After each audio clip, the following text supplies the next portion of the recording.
यह बात लोक और वेद में प्रसिद्ध है कि चंद्रमा और सूर्य की भांति भी संतों का अवतार, संतों और भगवंतों का अवतार लोक हित के लिए, जन कल्याण के लिए, मानवों के उद्धार के लिए होता है।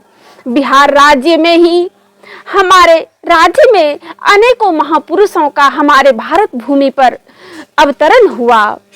बिहार राज्य अंतर्गत खोकसी श्याम ग्राम में संत सदगुरु महर्षि मेही परमहंस जी महाराज का अवतरण इस धराधाम पर आज से लगभग 100 वर्ष पूर्व हुआ था।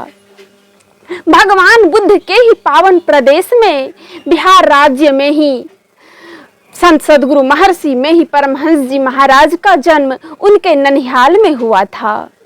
पिता का नाम बबूजन लाल दास और उनकी माताजी का नाम जनकवती थी।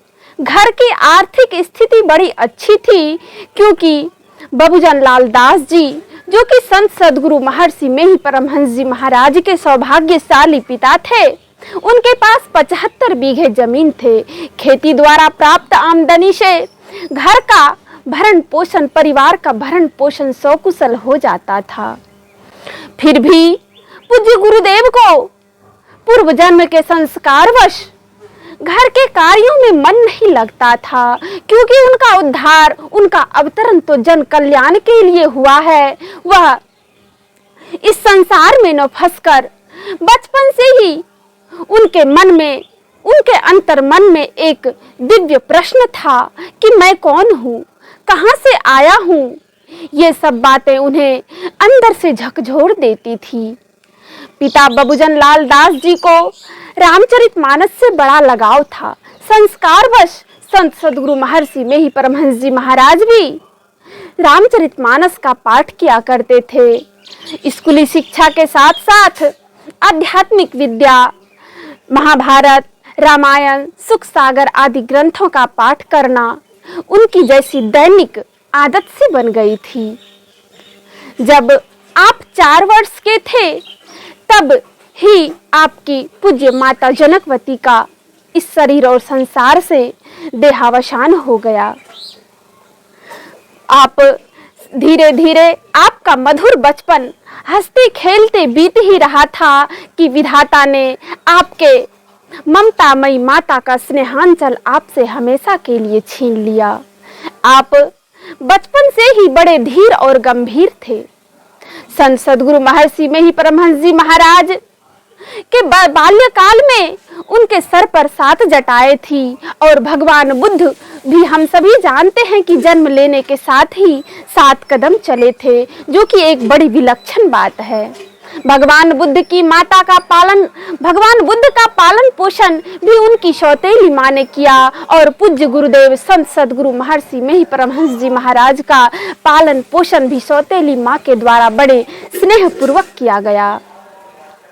भगवान बुद्ध का जन्म उनको सिद्धि मिली बिहार राज्य में, और संत सदगुरु महर्षि मेही परमहंस जी महाराज को भी बिहार राज्य अंतर्गत भागलपुर जिले के कुप्पा घाट के निकट गंगा के किनारे आत्मज्ञान हुआ, आत्मलाभ प्राप्त हुआ, और बाबा देवी साहब के संत मत का पूर्ण ज्ञान प्राप्त हुआ। भगवान बुद्ध का जन्म बैसाख के पूर्णिमा के दिन हुआ, और बैसाख शुक्ल पंचमी के दिन आचार्य शंकर का जन्म होता है, और बैसाख शुक्ल चतुर्दशी के दिन संत सदगुरु महर्षि मेही परमहंस जी महाराज का इस धराधाम पर अवतरण होता है। न चाहते हुए भी आप पिताजी की इच्छा, उनकी आज्ञा का पालन करते हुए 10वीं की परीक्षा में आप भाग लिए। अर्धवार्षिक परीक्षा के प्रथम दिन फारसी की परीक्षा थी, द्वितीय दिन अंग्रेजी का परीक्षा था।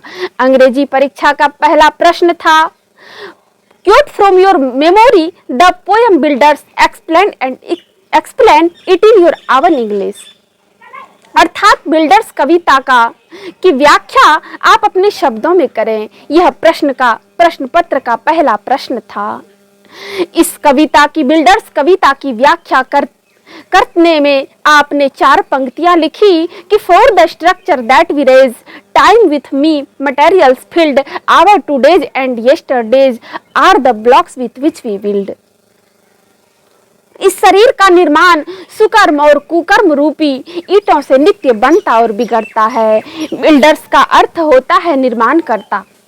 इस कविता की व्याख्या करते करते आप ऐसे भावावेग में आए कि अंत में देह धरे कर यह फल भाई, भजिय राम सब काम बिहाई लिखकर प्रश्न पत्र और उत्तर पुस्तिका अपने वीक्षक को सौंप दी और आज्ञा लेकर, वीक्षक से अनुमति लेकर आप परीक्षा हॉल से बाहर निकल गए और हमेशा के लिए आपने विद्यालयी शिक्षा को, स्कूली शिक्षा को तिलांजलि दे दी और मानव जीवन के परम लक्ष्य को पाने के लिए, इस मानव जीवन का जिस हेतु हमारा जन्म हुआ है, उस मर्म को जानने के लिए आप हमेशा के लिए उस मर्म की खोज में निकल पड़े। आपने दरियापंथी गुरु से दीक्षा ली थी और दरिया साहब के वाणी में आपने पढ़ा था कि बिना सार शब्द के परमात्मा को प्राप्त नहीं किया जा सकता। लेकिन जब भी आप दरियापंथी गुरु के सामने इस बात को रखते, उत्तर देने के बजाय गुरुदेव बड़े बिगड़ने लगते, बड़ी जोर से बिगड़ते। एक दिन आपने निश्चय किया कि गुरुदेव आज कितना भी बिगड़े, मैं अपने मन के प्रश्न को पूछ कर ही रहूंगा। लेकिन आज भी प्रत्येक दिन की तरह आज भी आपकी यही दशा हुई। गुरुदेव आज उतना बिगड़े जितना कभी न बिगड़े थे। रोते रोते नेत्रों से अश्रुधार बह रही थी। रोते रोते कब नींद आ गई पता ही नहीं चला। अचानक होता क्या है कि आप स्वप्न में देखने लगते हैं कि दो महापुरुष, दो साधु आपके सामने प्रकट होते हैं, आते हैं और आप अपने प्रश्नों को उनसे पूछते जा रहे हैं और वे संतुष्टिजनक उत्तर आपको देते जा रहे हैं। ब्रह्म मुहूर्त की बेला झांकने लगी, सुबह होने को है, आपका नींद खुला। आपने देखा कि दोनों साधु अंतर ध्यान हो गए। गुरुदेव का पुकार हुआ। गुरुदेव दरियापंथी गुरु आपको किसी खास काम के लिए आपको दूसरे गांव भेजे। दूसरे गांव जाकर आपने गुरुदेव का आदेश पालन करते हुए गुरुदेव का कार्य करके जब वापस आया तो ज्योतिराम राय में आपसे रामदास जी की भेंट हुई। रामदास जी ने आपको संत मत के बारे में समझाने का प्रयास किया।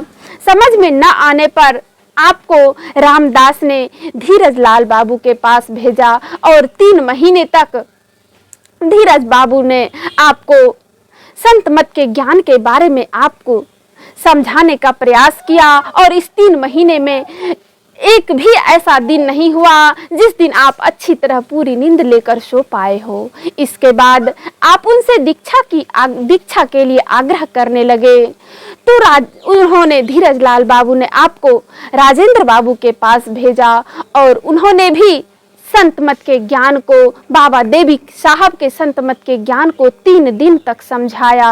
और उसके बाद उनसे आपने दृष्टि योग की दीक्षा ग्रहण की। उसके बाद बाबा देवी साहब से भेंट होता है और आपको सूरत शब्द योग की दीक्षा मिलती है, जिसकी आप वर्षों से प्रतीक्षा कर रहे थे। आपने संत मत के ज्ञान को सुना, समझा और जीवन में उतार कर आत्मज्ञान प्राप्त किया और लाखों लोगों के जीवन को धन्य किया। मानव जीवन के कल्याण के लिए आपने अपना संपूर्ण जीवन, संतों का अवतरण जिस हेतु होता है, उस कार्य को आपने जीवन पर्यंत समाज सेवा में अपने जीवन को लगा दिया। घर घर जाकर, गांव गांव, गली गली जाकर आपने संत मत के ज्ञान को लोगों तक पहुंचाया, बड़ी कष्टों के साथ। जबकि उस समय साधन का अभाव था, बड़ी गरीबी थी, हमारा देश, हमारा राज्य गरीबी और बेरोजगारी से जूझ रहा था। उस समय भी आपने धर्म के प्रचार हेतु अपने को कष्ट में डालकर पैदल चल कर संत मत के ज्ञान को जन जन तक पहुंचाया। आज संत सद्गुरु महर्षि में ही परमहंस जी महाराज का महापरिनिर्वाण दिवस है। आज 7 जुलाई, आज ही के दिन पूज्य गुरुदेव इस शरीर और संसार का त्याग करके अपने लोक को, परम लोक ब्रह्मधाम को चले गए थे। भले ही आज गुरुदेव हमारे बीच नहीं हैं, लेकिन उनकी यादें, उनका उपदेश, उनका तस्वीर, उनकी एक एक वाणी हमारे कानों तक गूंजती है और ऐसा मालूम होता है जैसे हमारे चारों ओर उनकी शक्तियाँ, उनका स्वरूप हमारे उनके प्रत्यक्ष होने का प्रमाण देती है।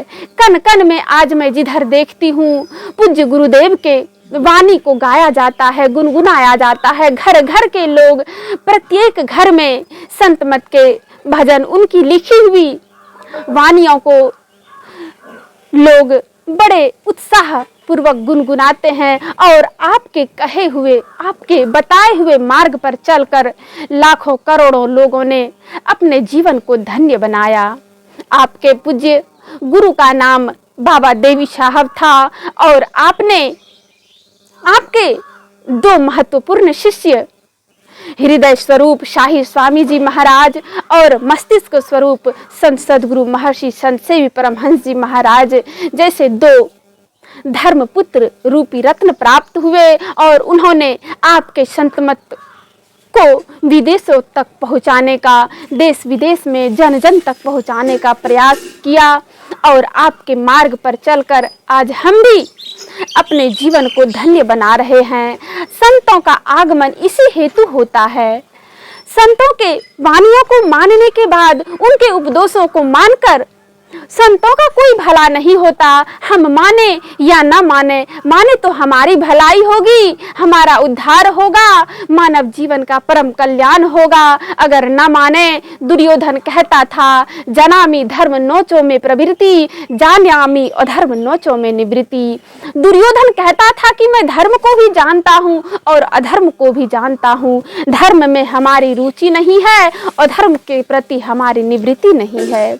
हम भी जानबूझकर अगर अज्ञान में पड़े रहेंगे तो जानी बूझी जो करे ढिठाई, ताको नरक लिखा है भाई।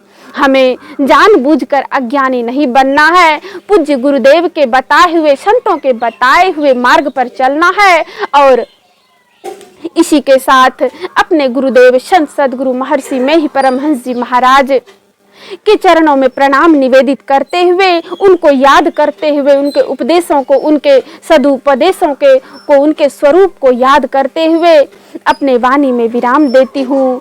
श्री सद्गुरु महाराज की जय।